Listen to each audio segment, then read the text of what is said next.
Donc, l'opening de Seto no Hanayome. Je sais pas s'il y a un nom international pour Seto no Hanayome. Non, pas vraiment. Hein. My Bride is a Mermaid. Ah, My Bride is a Mermaid. Bah oui, bêtement. Ce qui est très très à propos. Une série, une comédie romantique de 2007 que tu connais du coup.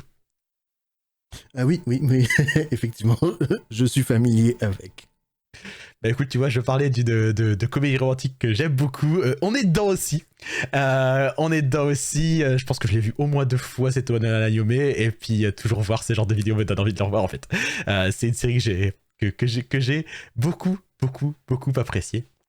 Une série dans laquelle le jeune Nagasumi Michishio va à la plage un jour et va à la mer un jour et manque de se noyer. Et alors qu'il sombre dans les fonds marins, il est sauvé par une sirène. Sauf que maintenant, Nagasumi a vu que la sirène, donc qui s'appelle Seto-san, il a vu que c'était une sirène et d'après les lois de chez les sirènes, si un humain voit la forme d'une sirène, il doit être tué. Ou, solution alternative, ils peuvent se marier. Et donc, voilà, San décide qu'elle ne veut pas que le jeune homme qu'elle a sauvé soit tué. Et donc, elle décide de se marier avec lui. Et de là commence une comédie romantique à laquelle s'oppose farouchement toute la famille de San, qui sont, s'avère-t-il, des yakuza des mers. Eh oui. C'est pas des yakuza, c'est des chevaliers. Comment? C'est quoi le... Ah, je sais plus. Ils ont une connerie qui disent honneur, le truc, chevalier, je sais plus quoi. Alors, c'est parce qu'effectivement, au travers de la série est répété quelque chose du genre Ningyo to Kaite, Ninkyo to Yubukin. Ça s'écrit sirène, mais ça se lit chevalerie. Ou l'inverse, je sais plus d'ailleurs. Je sais plus si ça s'écrit chevalerie, mais ça se lit sirène. Ou un truc comme ça, voilà. Mais voilà, quand on est une sirène, on a un sens de l'honneur et de la famille extrêmement important. Mais c'est basé sur un truc que les Yakuza... C'est un terme que les Yakuza utilisent vraiment. Ah ouais, d'accord, je savais pas. Mais c'est ça, c'est Ninkyo Dantai. C'est ça, c'est des organisations chevaleresques. D'accord. C'est Yakuza. Ah. Ouais, c'est ça, voilà. Bah, c'est, voilà. Ningyo to Kaite, Ninkyo to Yomukin. Et donc on rit en parlant, parce que je pense que toi comme moi on a des bons souvenirs de cette série. J'ai de très bons souvenirs de cette série. C'est des très bons souvenirs de cette série. C'est une série que je me souviens avoir regardé. C'est une comédie romantique, comme tu as dit, très fort sur la comédie. C'est l'une des séries qui m'a donné les plus gros fous rires. Ouais, parce qu'il y a énormément d'éléments. Donc, comme on disait, la famille c'est Yakuza. Donc, le père c'est genre le boss des, le boss des Yakuza. Il veut vraiment pas que sa fille marie quelqu'un. Dans les Yakuza, un des lieutenants c'est un homme qui s'appelle Masa-san. Il est beau, il a une belle moustache, il a une belle afro. Et la mère de Nagasumi en tombe amoureuse instantanément au grand désespoir de son père. Et en fait, tout le monde est amoureux de Masa-san. Masa-san il fait un truc. Même Nagasumi il est en mode oh, Masa-san. Oh, Masa-san. Ouais. Et puis il y a plein de choses qui sont très fun, très lentes dans cette série. Et donc, San Seto est jouée par Alko Momoi, une doubleuse une doubleuse très célèbre, qui a commencé en tant que Komugi dans The Soul Taker, continué en tant que Ai Ayakawa dans Final Fantasy Unlimited, dont on a parlé il y a pas longtemps, je l'ai découvert là à l'instant. Une chanteuse parolière, compositrice, qui a chanté pour Komugi-chan, Dakapo Popotan ou Kujibiki Unbalance, et qui ici chante cet opening avec Sakura Nogawa, qui joue le personnage de Luna dans la série, et donc à deux elles forment un groupe qui s'appelle logiquement Sun and Lunar. Il y a un gros lore par rapport à Haruko Momoi et son impact sur la culture. Que t'as comme un peu skippé, mais c'est pas grave. Mais je t'en prie, fais-moi un topo. Non, je le connais pas par cœur non plus. Ah bah... Parce que dans le fond, Haruko Momoi, c'est la Akiba Girl en fait. Tu vois. Donc, quand on parle de Akiba Girl, on parle de Haruko Momoi.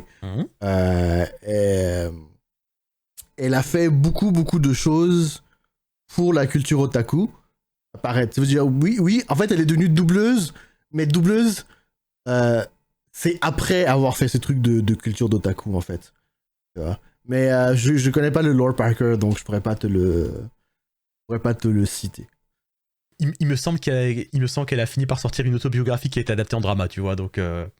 Ah ouais, même, je pense, c'est fort probable, ouais. Et donc, d'ailleurs, je dis qu'elle compose et qu'elle écrit, et donc ce générique est composé et écrit par Alko Momoi. Qu'est-ce que tu penses de ce générique? Écoute, c'est un de mes génériques préférés. Ah oui. C'est un générique que j'adore. C'est un générique que j'adore. J'ai beau le regarder, je ris toujours au même moment. Ça ne rate jamais. C'est un générique il est simple en animation, mais il fait ça tellement bien. Ça commence sur les bouts de guitare, pas les bouts de guitare, le bout de, je sais même pas comment on appelle cet instrument. C'est pas de la guitare, mais c'est un instrument à cordes qui se tiendrait comme un ukulélé, je pense, ou un truc du genre. Et on voit Sun justement qui fait du air, qui fait semblant de le jouer. Elle fait du air guitare, oui. Hein. Ouais, elle fait du air guitare, c'est beau. Ça me donne que je sais pas, l'ensemble me vend l'esprit de la série.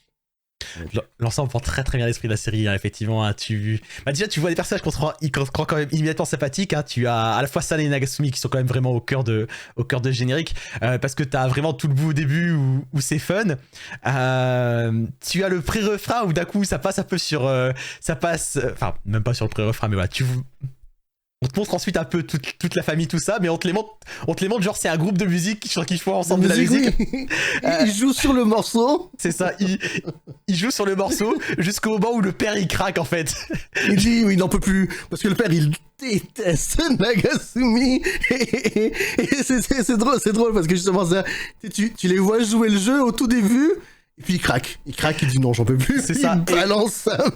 Et en même temps, c'est aussi la série t'explique aussi que c'est un papa gâteau pour sa fille. Donc tu peux genre complètement imaginer que genre au début il est soit en mode allez, je vais faire un effort, et puis je vais faire un effort pour elle, et puis il craque au milieu du truc. Ouais. Et non, c'est vraiment rigolo. Et puis du coup t'as une petite scène comment dire, où tu vois tous les Yakuza qui poursuivent Nagasumi. Enfin plutôt tu vois le boss Yakuza qui poursuit Nagasumi. Derrière tu vois Masa qui tente de le rattraper, tout le monde qui les poursuit. Et ce que je trouve bien, c'est que à ce moment-là, c'est le moment où juste avant que le refrain commence aussi, d'un seul coup t'as un plan qui recentre en fait la chose sur regarde, c'est une comédie romantique, on est quand même autour de deux protagonistes, et puis ensuite on passe au refrain qui est la petite danse qui, on va se l'avouer, Chris, est un peu cheap. Oui, absolument. Absolument, 100%. Mais comme je dis, ça me vend de la bonne humeur. Oui. C'est voilà, donc pendant tout le refrain, en fait, les protagonistes, les personnages dansent tous une petite danse pendant qu'il y a des petits mots qui sont surapposés dessus, genre Yakuza, Setouchi. C'est un plan que j'aime beaucoup pendant cette danse, c'est que tu les vois qui dansent face à l'écran et tu te fais ok, c'est un truc comme ça. Mais ensuite t'as un plan aérien et tu vois en fait ils sont comme des cons en train de danser sur une plage et il y a un poulpe géant qui danse avec eux à côté. Ouais.